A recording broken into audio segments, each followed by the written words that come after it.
My name is Donna. I'd like to welcome you to In a Pickle Knitting, a podcast about knitting and sewing and perhaps some other crafts that I get into.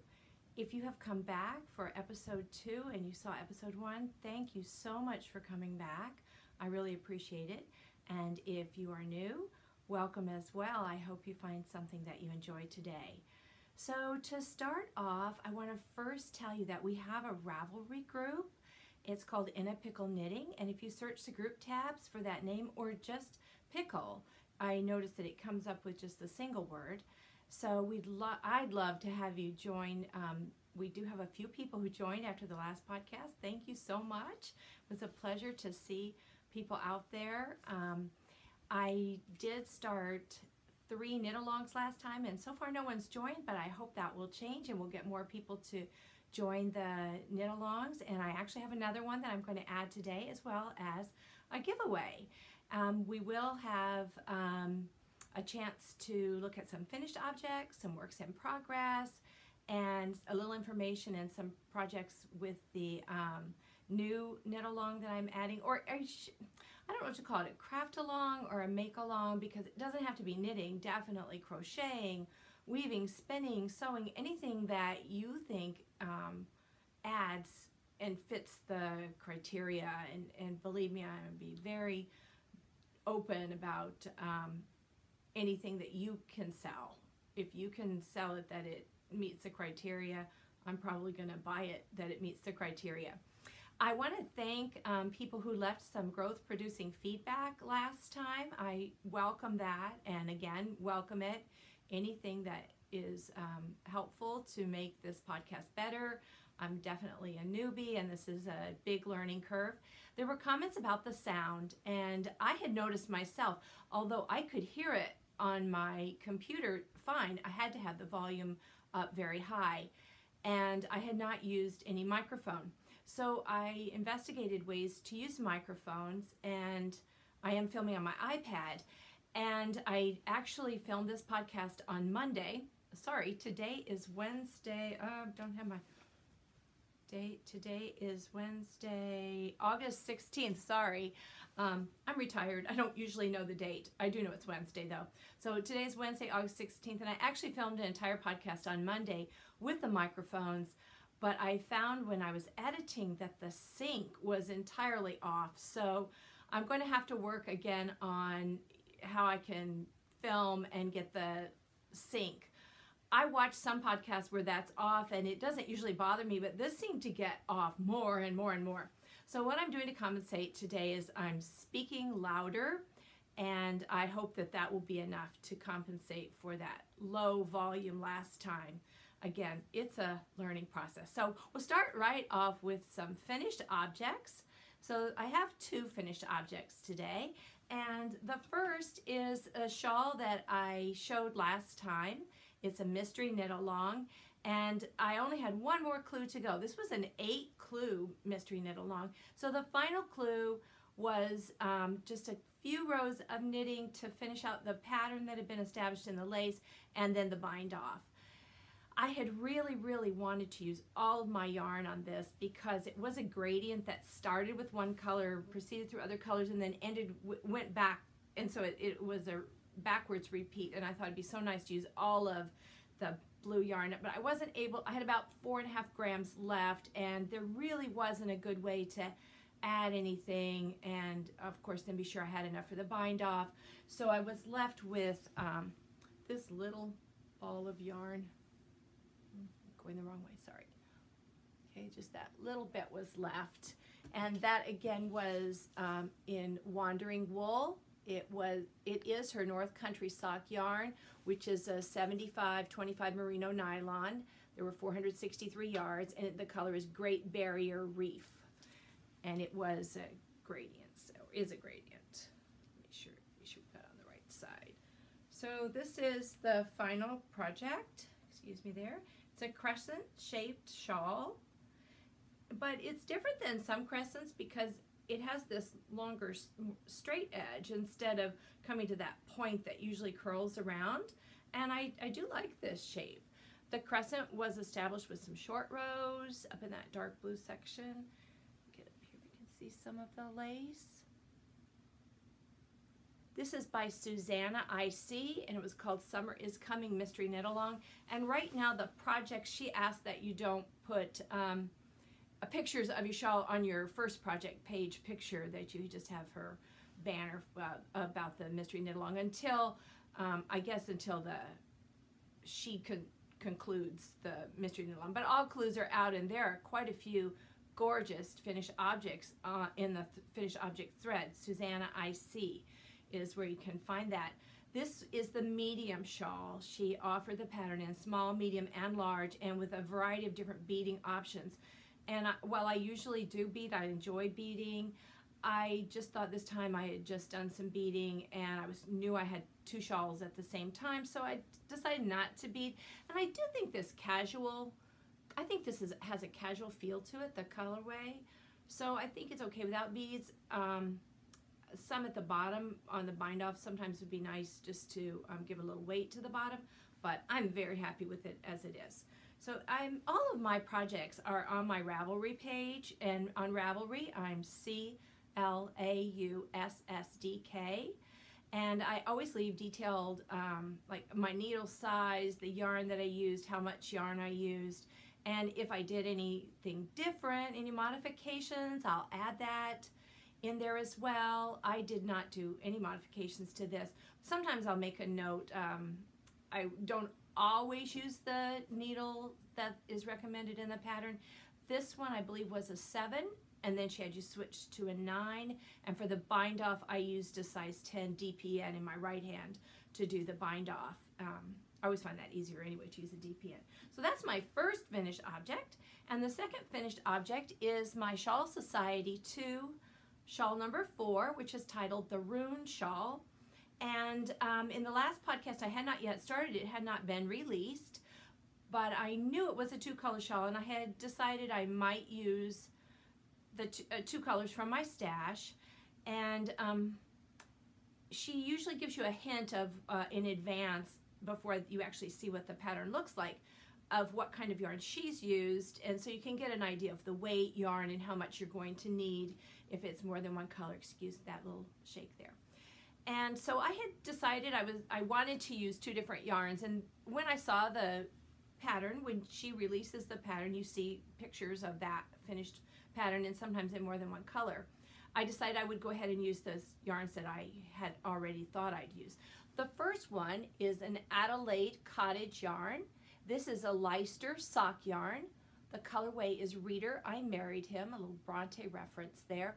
So I am thinking about putting this in Love Sockwell's Bronte along. If I've met the timeline, I'm not sure. But if you can get an idea of the colors there, this is a very nice yarn. I really enjoyed it. It has a nice feel, and I like that twist. I find it easy to knit with a yarn of that kind of twist. So then there was a contrasting color, and this is a stashed yarn that I'd had for longer. It's 3 Irish Girls yarn. This is in the Canyon colorway. It's Adorned Sock, and you'll see it has a similar twist to it. And while the yardage would indicate this would have be a thinner, lighter weight fingering weight yarn, I actually found when I was knitting it felt plumper. It's a tonal, so you can't always see all the different shades maybe there, but as I was knitting you could see the different shades. So the Rune Shawl is a triangular shawl with very easy just knitting. It was all garter stitch and eyelets from Yarn Over, so very, very simple to knit. This is the right side. It has a picot bind off, you can see there. It's quite a long shawl. It's about 60 inches long from this tip to the other tip.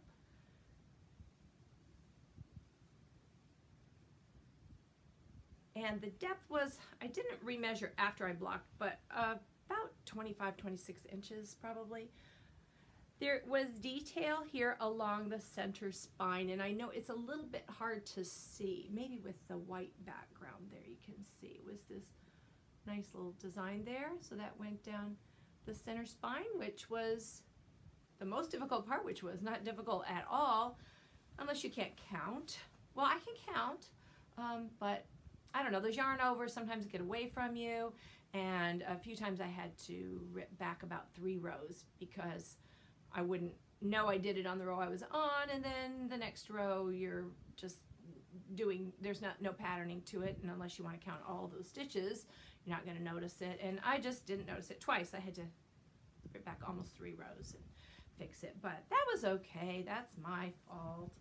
Easy pattern, and it makes the triangular shawls are always so nice to wear. They're very easy to drape around or tie or whatever you want to do.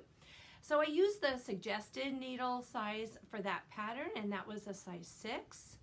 And as you could see from my leftover, I have quite a bit left over. I can add to my 2 scrappy blankets, and I'm also thinking about, I was listening the other day, again, well, not just the other day, to the Relatively Crafty podcast, and she does knit so many socks. I have no idea how anyone knits as many socks as so many podcasters seem to do. But she also does a mini sock of every sock that she knits in a year. And so I thought, oh, that might be a good idea. Maybe I'll go through all the ones that I've knit this year and do the same. I definitely have enough left over for that. So those are my 2 finished objects. I'll move on then to some works that I have in progress right now. And they both are socks, and they both go along with the 2 of the knit-alongs that I established last time, and I'm out there knitting all by myself. The first one I want to share with you is the sock blank knit-along, and my sock blank is from, excuse me, Gail's Art, and it's a sparkle sock blank in the colorway Sea Garden, and it does have silver stellina in it. It is, you see, 75% merino, 20% nylon, 5% stellina, and it's stated as a 4-ply. So the sock blank, I haven't knit, so this is the wrong end, but you can see has a gradient colors that look like colors from the sea, and then those pretty shapes almost giving a little nautilus feel there. So the other end is attached to the sock. Let me get that out for you. And I decided, since it's a sock blank, that I would do the afterthought everything again, as I did with the Andre Sue Monarch sock blank. So I am doing that. I don't usually do a very long cuff for my socks. I just don't care for it on my leg. I care for the look. It looks fine, but I just, on my leg, I don't care for it. And you'll see it looks a little bumpy, and that's just because the yarn is crimped coming out of the sock blank, but that will block right out. Doesn't concern me at all. It doesn't bother me as I knit. I think I have about 12 inches here. As you can see, it started with a solid blue, and then you can see how that stamped design, or however they get that design on there, is showing like little speckly things. Almost looks like seaweed in water. And then I'm at the part that will be the solid blue again, and then it seems to be reversing. You'll see I put a little sea turtle to go with the Sea Garden colorway as a progress keeper, and that's all that I did yesterday. It looks like about an inch. I really need to, I always have a goal on this to do like 3 inches a day, but that's just hasn't been working out for the last couple of days. So I'm using a size 1 Haya Sharp doing magic loop, and I started off using the Addi 8-inch circ on a size 0, but it was, and it did not do this the last time I used it. I've only used it once, and it did not do it that time, but it started sticking at the join. I don't know if it's from wear and tear from knitting the last pair of socks, or if maybe the yarn is just different. I don't know if the stellina does anything different. I have no idea, but at one point I just thought this is time consuming, but I also just have concerns about it affecting the yarn. So I switched, and I have to go up a size when I'm doing magic loop, because on the circ I'm very loose, and I'm a little bit tighter on magic loop and tighter still on a DPN. Something else I did was I happened to see some fabric in my stash that I thought, oh gosh, that almost is just a match. So I made a little project bag for to keep it in, and everything's fitting nicely inside there. And I've got a little mermaid on there for the water theme. Okay, so that's a work in progress, and maybe next time I'll have a finished pair of Afterthought Everything socks to show you. The next pair of socks that I have, I talked about them having an Agatha Christie knit along, and I think I'm going to broaden that category a bit, because while there are Agatha Christie patterns out there, I think almost everyone, I might have found a couple little shawlettes, Miss Marple shawlettes, that weren't paid for, but they were all paid for, and I'd like to give the option that there's something out there that's available with a free pattern. So I thought I could just open up the criteria and say anything Agatha Christie that you think fits. So for instance, if there was a pattern with the word mustache, that might fit Hercule Poirot. Or if you just saw a little shawlette that you thought appealed to you and you thought looked like something Miss Marple might wear, that would be fine. Or some fingerless mitts, or anything that, again, that you feel you have a reason to call it a Miss Marple or an Agatha Christie pattern, then a pattern that follows the name of one of the towns that her stories happen in. Most of them happen in Great Britain, but some of them are Murder on the Orient Express is definitely not in England. So anything that you think works, and if you can, again, sell it, I'll buy it. So my socks are an Agatha Christie pattern, Miss Marple. It's called St. Mary Mead, and it is a paid-for pattern. And you'll notice her picture here. She has done it in 2 colors with a contrasting toe and heel, and I decided not to do the contrast. I had the yarn that I wanted to use, and I did not have a contrast, and didn't really think it had to be a contrast. This pattern is by Olivia Villarreal, I believe. I don't know if that's how you pronounce it. I don't believe it's how you pronounce it. It's just what it looks like to me, but so I apologize if I'm mispronouncing your name. My socks I'm doing on a Cauldron of Colors colorway. Here's her card, and this is a 75% merino, 25% nylon, and it is called Aunt Jane's Cottage Garden. So that's I have a Miss Marple pattern and a Miss Marple yarn, and my socks are not done, and I'll explain why they look the way they do.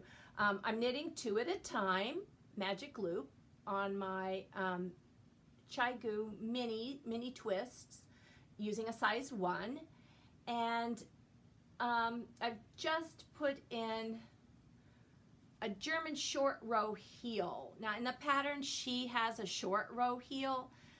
She uses wrap and turns, and she says, you know, you can use another short row heel, or if she didn't say that, I just took it upon myself to do it.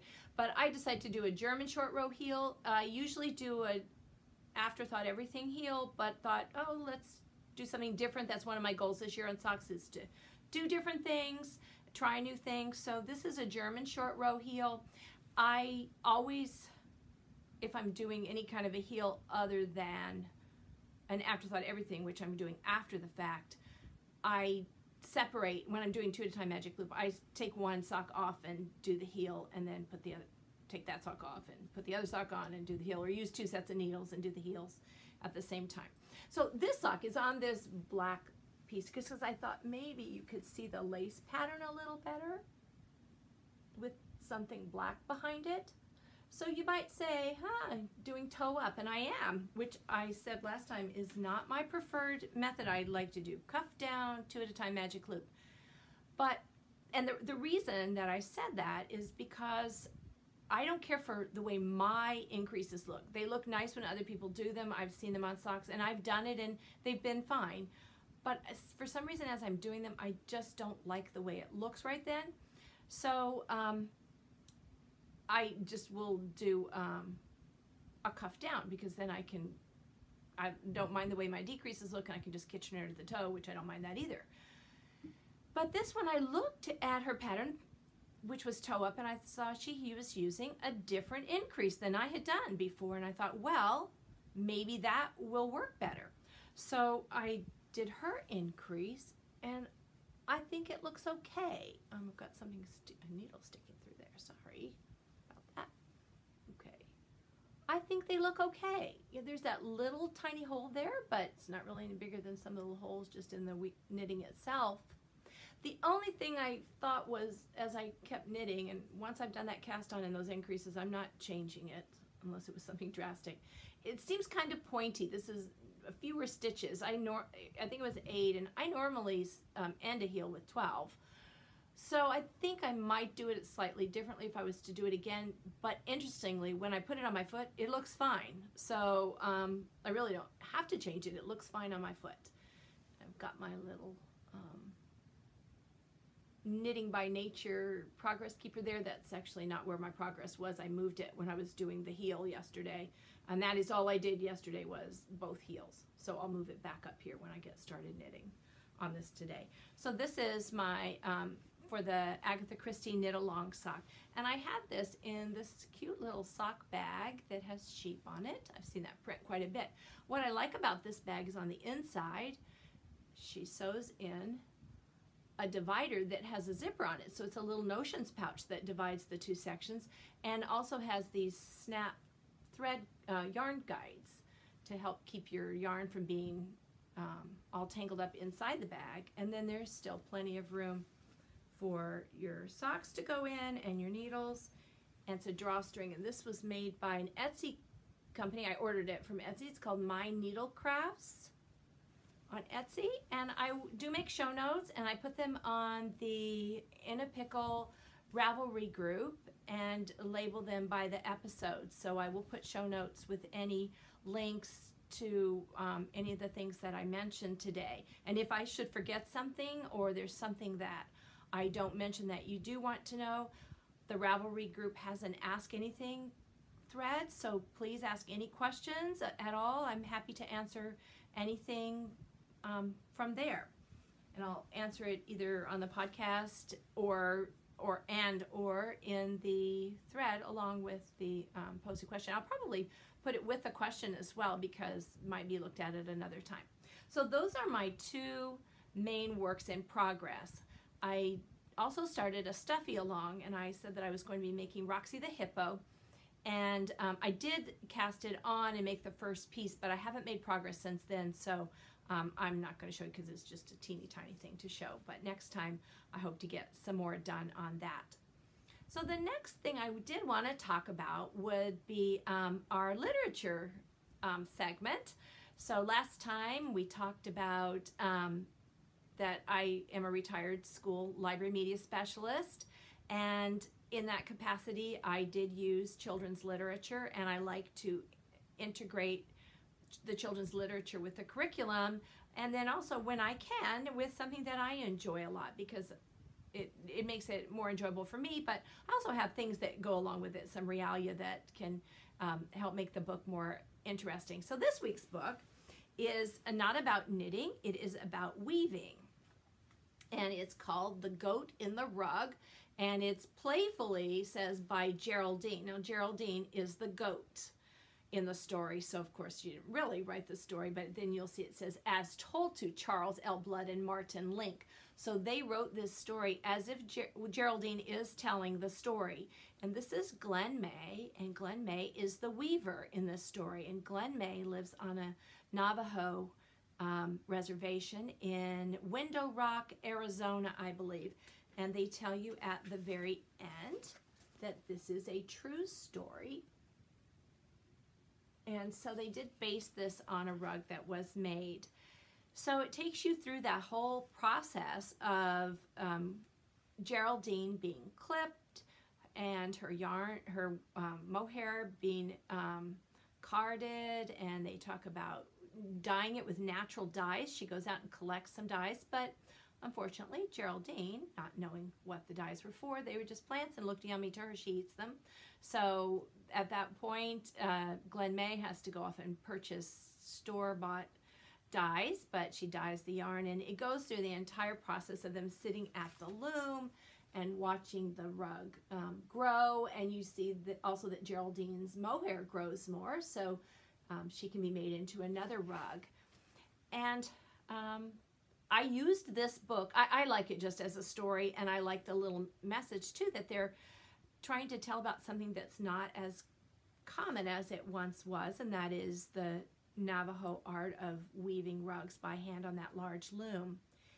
And I did talk about that with my students, but then also used it with an economics lesson, particularly with 3rd grade. This copy is a paperback copy, and this is going to be a giveaway today. I'm going to put a thread in the Ravelry group, and if you will post in there to answer the question, which is simple, if you'd like this book, I will send you, I will use a random number generator and send this book out along with a little project bag that I made. It's a simple project bag. It's just a single zipper with a little pocket inside, but large enough for a small project, socks or something, you know, even a little bit bigger. So these 2 things will be a giveaway today. But this is my library copy that I got through Amazon from a library discard. They do have used books that you can get through Amazon, and I needed the hard copy to use in the library. I wanted it on my shelf and not be checked out when I needed it. But you'll notice all these little things from the story itself. You've got the weaver, and you've got the goat, and all the tools that were mentioned, and the location of the story, Window Rock. But I used these to copy and cut out and have the kids sort these into the resources. You have human resources and natural resources and capital resources, and that's part of the curriculum in the state of Virginia, that 3rd graders learn that. They learn what goods are and what producers are and consumers.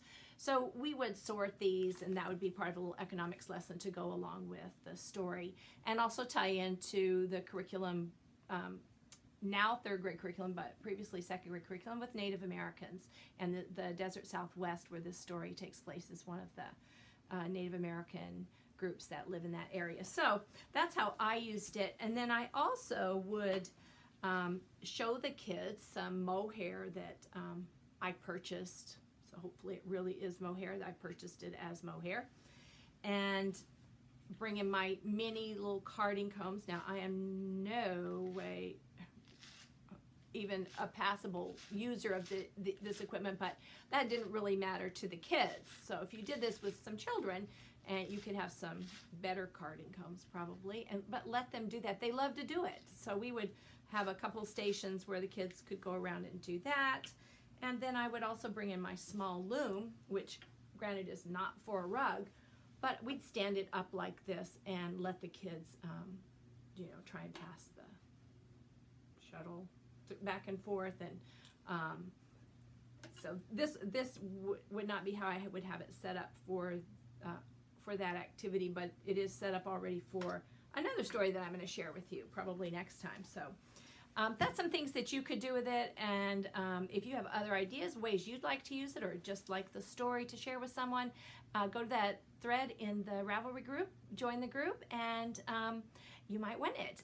If not, it is available in paperback form or as a used book, as a hardback on Amazon, and I will put a link for that in the show notes as well. So that's our story segment, and now I'd like to talk about a new knit along or craft along, make along, anything you want to do along with some charity knitting. And I have several things that I actually want to show today because I've been wanting to get these off to be distributed, and one I need to finish, two I need to finish. But the first is the Knitted Knockers organization. Whoops, just dropped one. But I knit these up, and I did stuff mine, although they say you don't have to stuff them. Probably everyone is familiar with the Knitted Knockers organization. And I used on mine one of the recommended yarns, the Cascade Yarns Ultra Pima. Knitted Knockers do require that you use yarns from their list, and they have a long list of yarns, and that is because they want the end product to be very usable to the recipient. And with the case of Knitted Knockers, you have skin that may be very, very sensitive. So they recommend yarns that are comfortable, but also very washable, dryable, wearable. So I knit those, and if you would like to do the same, that is something I'd love to see put in the charity knit along and distribute. You can take them to local hospitals for use, And also the Knitted Knockers organization gives you directions for where to mail them. But I'm going to take mine to a local yarn shop in my area, the Yarn Cloud, because they are affiliated with the organization, and they do collect them and mail them in together. When they get a few to mail together, they will mail them in for you. So I do want to drop these off at the Yarn Cloud, again in Occoquan, Virginia. That is my local yarn shop, and it is the one place that I have managed to find some classes to take once I found the shop. When you first start knitting, I didn't know that there were these type independent yarn shops that actually carried beautiful yarns with a wide variety of different types of yarn. And I was only finding yarn at Michael's and Joann Fabrics, which are two places in my local area. So I was very happy to find that shop and to be able to take a few classes there to add to my skill sets, because I'm a fairly new knitter, I think maybe about 5 or 6 years, and self-taught through YouTube. So those classes at Yarn Cloud have helped me learn some more things and had a little camaraderie with some other knitters. The next thing that I would like to share are knitting preemie hats. So this is a little preemie hat that I did in blue. And then here is another one out of the same kind of yarn, a little smaller one in a lavender color. And I used this brand of yarn. It is Tahiki Yarns Cotton Classic Light, and it is, as the Cascade Ultra Pima was, they're both mercerized cottons, and so this feels almost the same. It seems a slight bit lighter to me than the Cascade, and but it makes for a nice preemie hat. And then I did this little one in a variegated.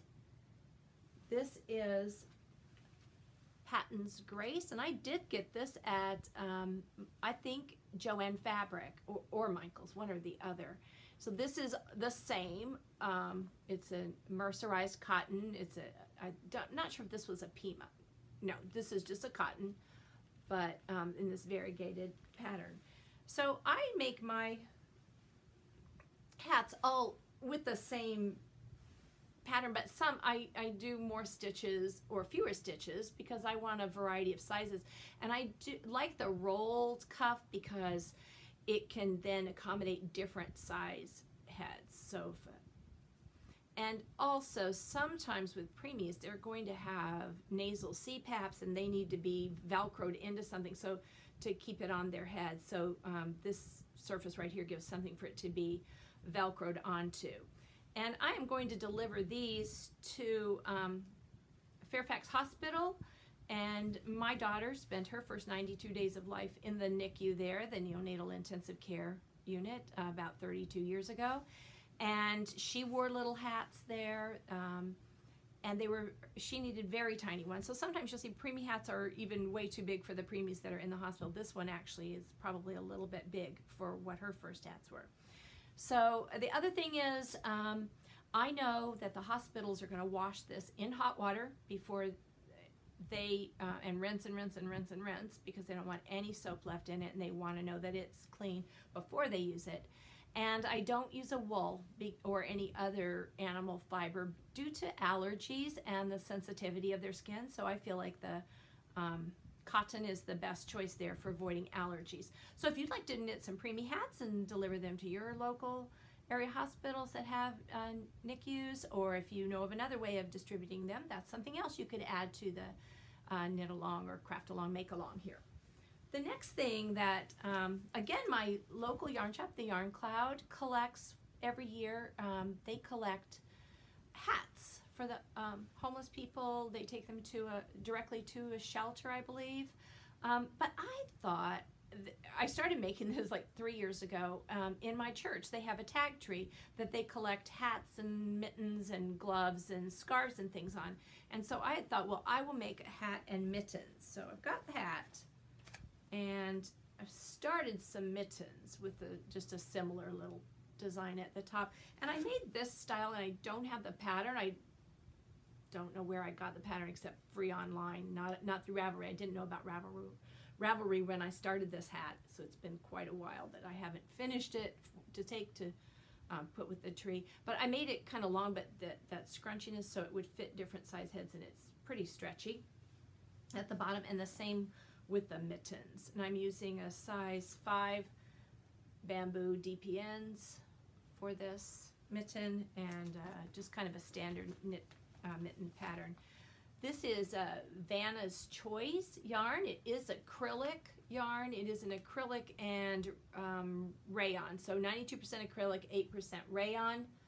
And it has a kind of a tweedy texture to it. That's probably the rayon, those little blips on there. I chose an acrylic yarn because I felt that washing would be easiest, can definitely handle machine washing and drying.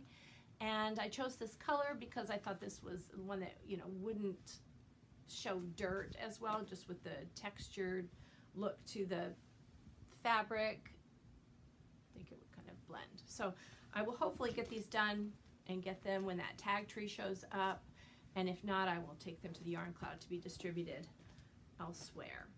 So the let's see, knitted knockers, preemie caps, and then just caps in general is chemo caps. And I'm making this one using a pattern which I forgot to bring over here, but I will. It's called the Entwined Hat, and I got it in a book which I will mention in the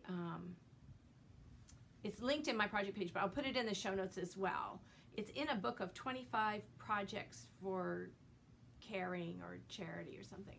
So this hat starts off as a headband, and then you'll pick up stitches and go forward, and they have 4 cables that go towards the crown of the hat here, and the rest looks like a garter stitch.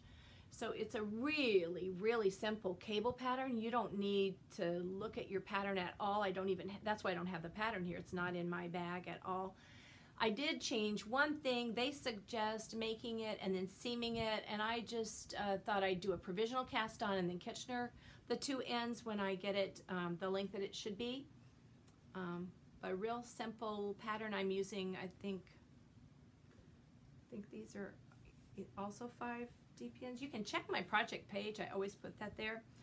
But I'm using, again, a cotton yarn. Get those sticking on there. Cotton yarn. And I really like knitting on this. I have made this same cap before for a friend who was going through chemotherapy and needed it. It's Blue Ridge Yarns Cotton Candy in the berry colorway, and it's 100% Pima cotton.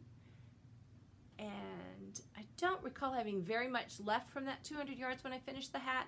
And on her hat, I did not do the 4 cables going up to the crown because she needed it rather quickly. And I had knit the brim and then started up on the crown and took it in to have her try it on, and it was too small, so I had to take it apart and make this band, around here make this band a little longer and start again. And I really wanted to get it done, so I did the band and then I just did plain stockinette up to the crown.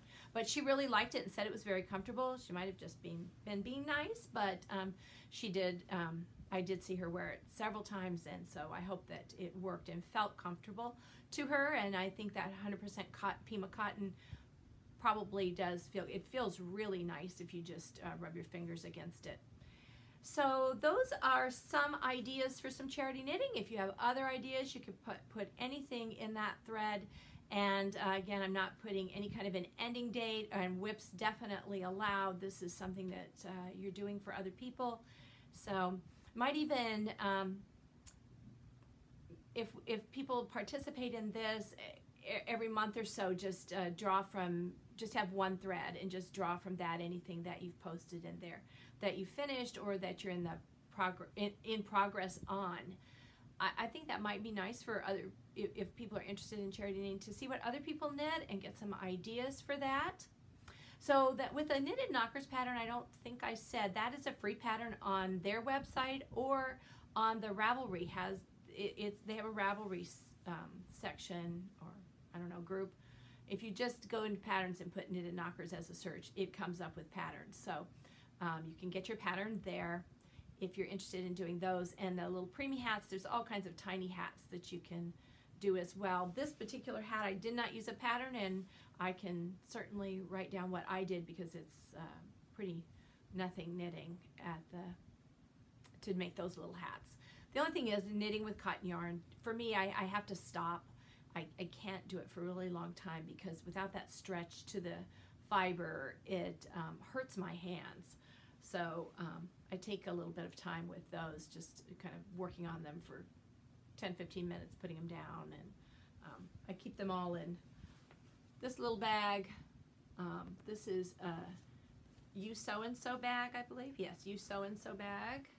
And I mentioned them last time, have a different bag from them, but I like this particular one for these projects. I'll put as many as I can in here because you can see through that plastic and I can see what I've got in there to work on. So this one usually sits on my chair for knitting. So I think that's all I have today. I'm looking around here to make sure I didn't forget anything. And I thank you if you've made it this long in the podcast for sticking with me, and I'm really hoping that this is in sync, as the podcast for Monday wasn't, and that it is loud enough for you to hear. I am going to continue to work on this microphone sound issue, and I hope that just my projection today will make a difference in the quality of the sound, because that's so important. It's more important probably than the video if you're like me, because I knit as I listen and glance up to look at different things. So I hope that you learned something today or saw something that interested you, and I hope that somebody out there would like to knit along with me. I would enjoy having people in the group to listen to and talk to and learn from and see yarn choices and pattern choices. That would be lots of fun. So if you have any questions, post them out there. You can also subscribe if you'd like. That might get this podcast out there with more views. And if you saw anything you liked or you think somebody else might like, if you click on that little thumbs up like feature at the bottom of the YouTube video, I would certainly appreciate it. And I'll try to get back to you within the next 2 weeks. So enjoy your knitting and your crafting. Bye-bye.